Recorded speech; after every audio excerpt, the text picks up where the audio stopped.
Julian Alvarez has rejected a new deal at Manchester City, with the likes of Arsenal, the likes of Chelsea, not only looking for new strikers, but circulating. Could this be a potent new option for the London clubs? Manchester United, having signed Joshua Zirkzee, are looking at a new striker option, plus Leny Yoro or Branthwaite, who will be the additional centre-back, with Big Willie leaving and De Ligt looking almost a certainty, plus Everton selling Onana, Big Ornstein bomber, and much, much more. We're sponsored today by StocksFC. You've got to go and get yourself signed up to an account with them right now. It's really going to test your football knowledge by scanning that QR code. Hit the like and the share button, people. It's a done deal show. Let's go.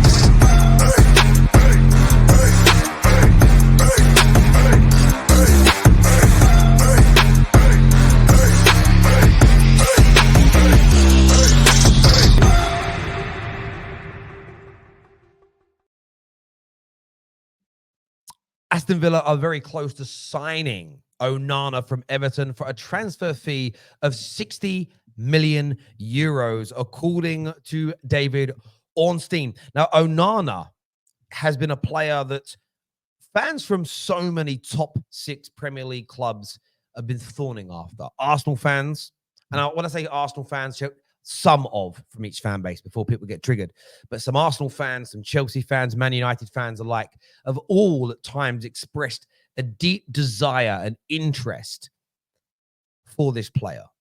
Not just for his technical ability, but his physical prowess, which is so important, such a paramount importance to Premier League teams in 2024.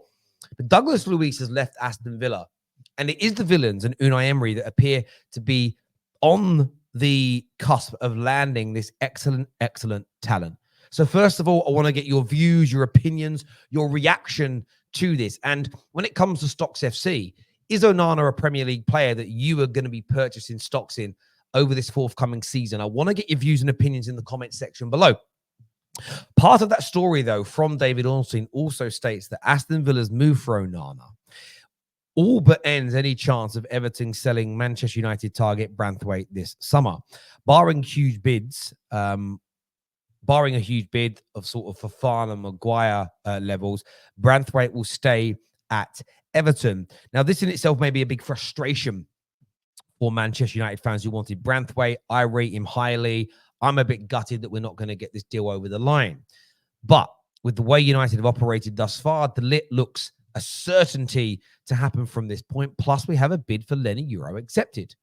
Now, the Leny Yoro deal is very, very interesting indeed. Man United are the only club to have a bid accepted. And what has been reported on multiple occasions now by top and trusted Real Madrid sources is that Madrid don't plan to pay more than £34 million for the Man United target, Leny Yoro. Manchester United have already had a bid accepted for more than this amount. And one element of this story, which has been very well publicized now, is that Leny Yoro, yes, his preference is Real Madrid, but he isn't only about Madrid. He is considering Manchester United. He is open to joining Manchester United. He's excited about the prospect of joining Manchester United and is deliberating between the two football clubs. If in the end his final decision is, I am actually not going to leave unless it's Real Madrid, that changes Lille's stance. They may then have to accept a lower bid from Real Madrid and allow that deal to complete. But if the player says, actually, look, I'm open to moving to Manchester United, it becomes a case of Madrid either up their bid or they lose the player.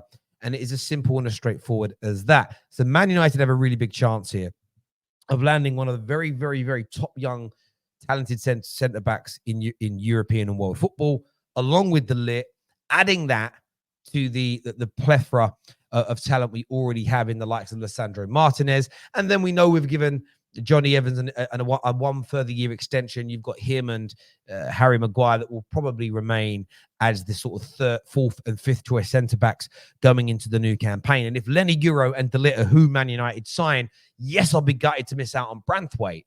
However, I think the alternatives that we've gone and signed are every bit as good. And when it comes to Leny Yoro, you could argue even better. But as ever, ladies and gentlemen, I want to get your views. I want to get your opinions in the comment section below. Now, before we go on to the Alvarez news and the links to Arsenal and Chelsea, I want to speak about another deal that's got me excited, and that is for Ivan Toney. It says, beside the transfer of Joshua Zirkzee, United are also interested in Toney. Toney wants to join Man United. His agent has already informed Brentford of his desire to go to Old Trafford. I saw a lot of negative reaction to this online. Why do United need 3 strikers? Why? This is from some Man United fans. Why do we need 3 strikers? We've got Rasmus, we've got Zirkzee. Why do we need another? This is crazy. It isn't. We had one number 9 at the club last year. We had no alternatives. Martial out injured.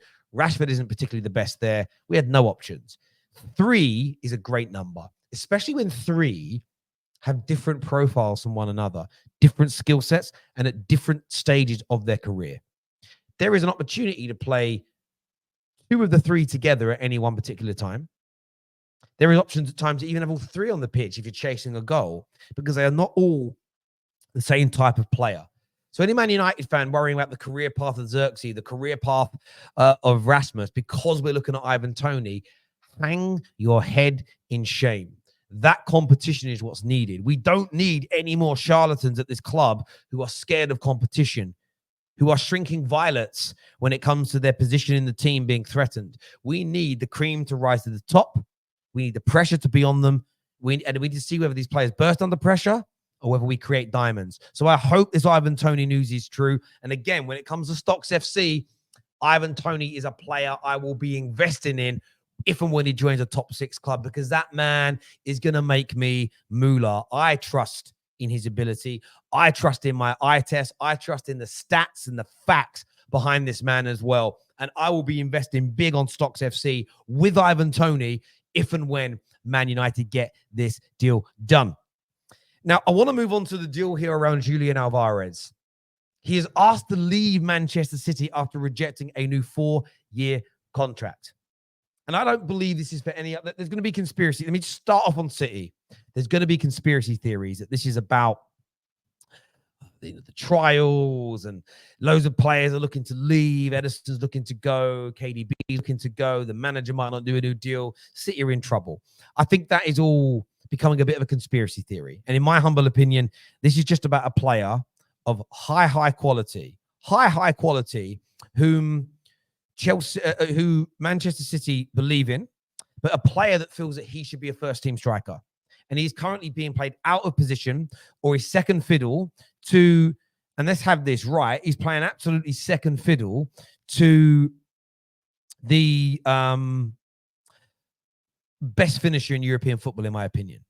I'm just trying to make sure I worded that right. But that's my absolute humble belief. There is no issue here with Man City. This is just a player who wants to be a first-team individual.